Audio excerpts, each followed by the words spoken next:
Integer operations. The objective of this video is to learn how to add and subtract integers.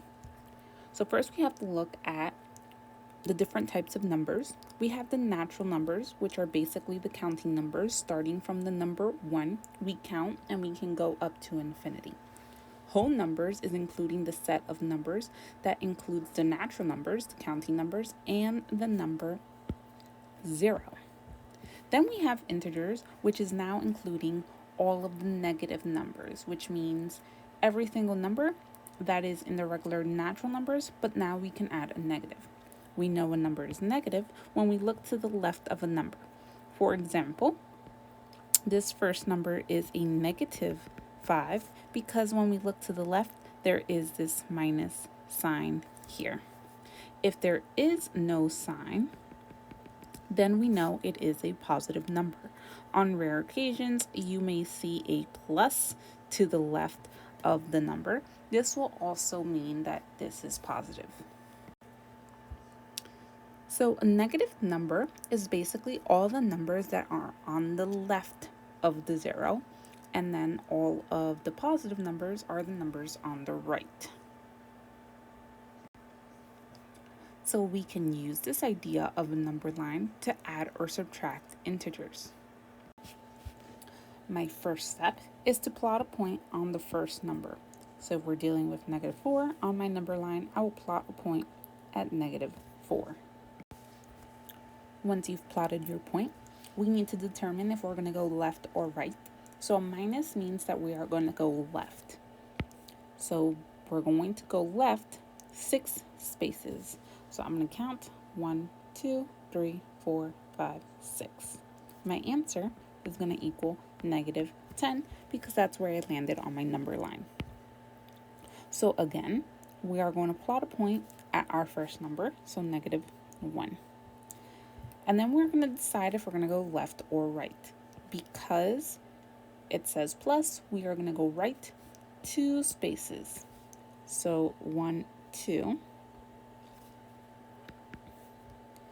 My answer is going to be +1. We can also think of rules if you want to recall for adding or subtracting.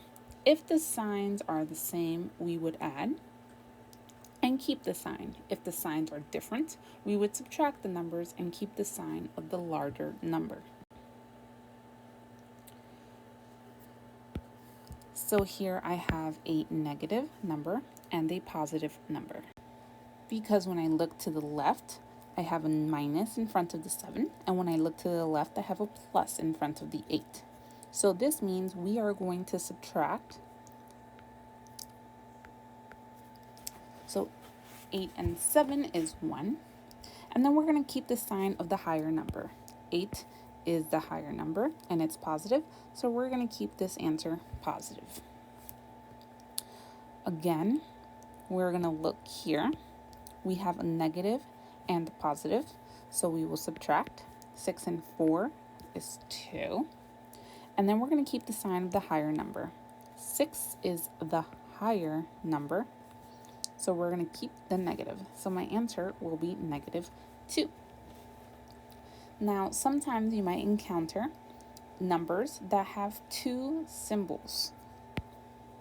So here, when we look to the left, we have a plus and a minus together. And we need to simplify this before we can deal with it. So, a plus and a minus means that the minus is more powerful.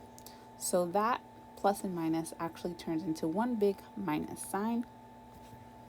And really what I have is -6 minus 8. So here they're both negative. So I would add, which gives me 14, and keep the sign because they're both negative. My answer is -14. So again, we are going to have this double symbol here. So when we have 2 negatives side by side, this actually turns into a plus sign. So what we really have is 8 plus 5, which is just regular addition. So my answer is 13. Again, we have this double symbol.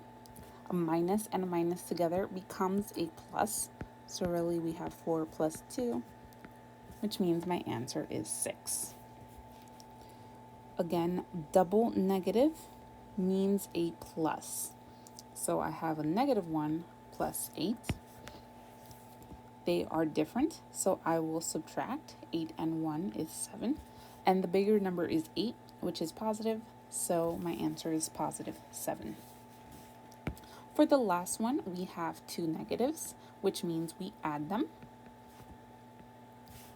And we keep the symbol. We keep the sign, so -8. Now you try using the number line or the rules. Simplify these two problems.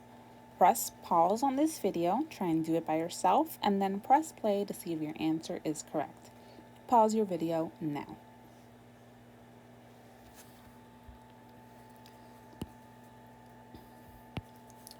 Okay, whether you're using the number line or the rules, we are going to get the same answer if you're doing it correctly. I will also like to show you if you think about this in terms of money. So, if I have $4, that means I have $4 on me, and a minus means that I have to pay for something that costs that amount.